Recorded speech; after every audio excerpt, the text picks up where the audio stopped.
this is Paris. Paris in the 1920s.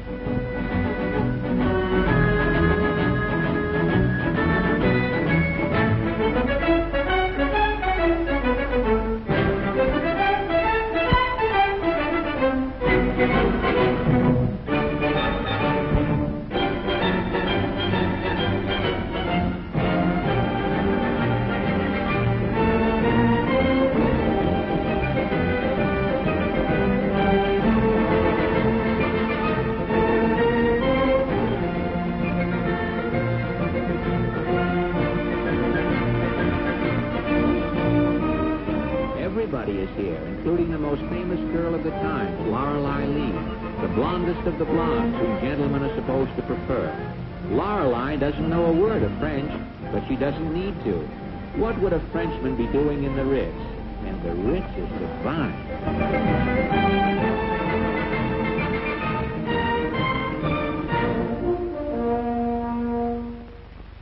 Our girl Lorelei Lee has about as deep an appreciation of the glories of Paris as anyone. As she says, when a girl walks around and reads all of the signs with all of the famous historical names, it really makes you hold your breath.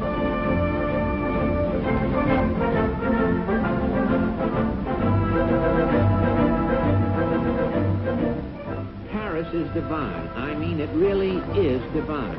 But Lorelei's keen sense of the advantages of foreign travel never lets her lose sight of the fact that kissing your hand may make you feel very, very good, but a diamond and a sapphire bracelet last forever. And the most exclusive Parisian jewelers and couturiers are kind enough to make the trip as educational and as rewarding as possible for Lorelei and her friends.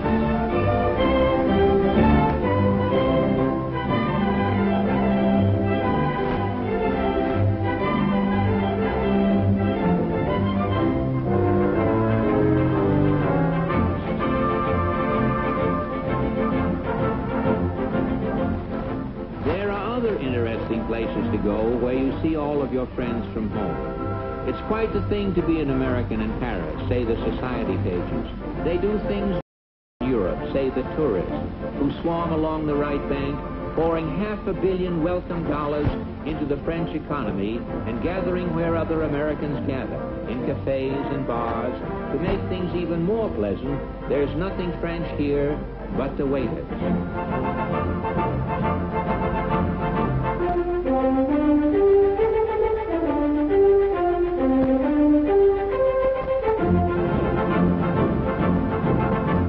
We have found our paradise of love, or as another philosopher of the day has put it, life is short and full of sadness, sighed the dizzy little ant. Life is long and full of gladness, cried the jolly elephant. And off they charged, the dizzy little ants and the jolly elephants, to Montmartre to take in as much Parisian nightlife as they can hold. Who said Americans are not interested in foreign affairs? Main Street was never like this. There's Josephine Baker.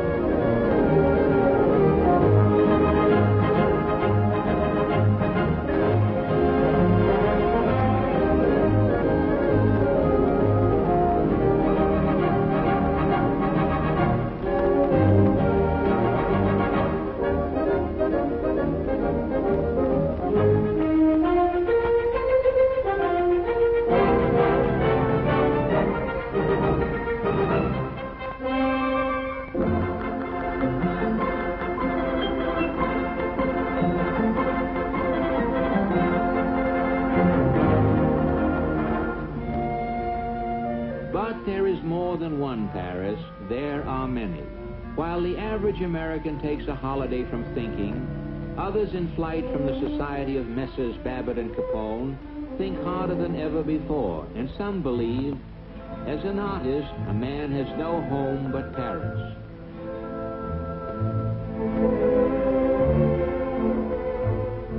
In Paris, Scott Fitzgerald, who spun the first great tales of the Jazz Age, writes of the pro-youth, pro-freedom, anti-Puritanism revolt, of flappers and bootleggers, of all the sad young men. You are all a lost generation, says Gertrude Stein of the young American expatriates, but Paris helps many find themselves. In Paris, Hemingway's sun also rises. In Paris, Glenway Westcott writes of his native Wisconsin. From the hurt of war and disillusion, provincialism and hypocrisy, Americans in all the arts find peace of sorts in the unhurried, unstandardized, unmechanized city on the Seine.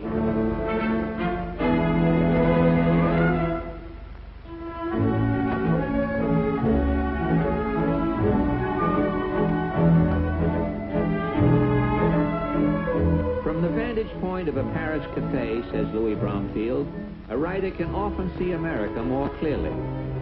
The wines of Provence and the music of the tango prove more nourishing than bathtub gin and the black bonnet.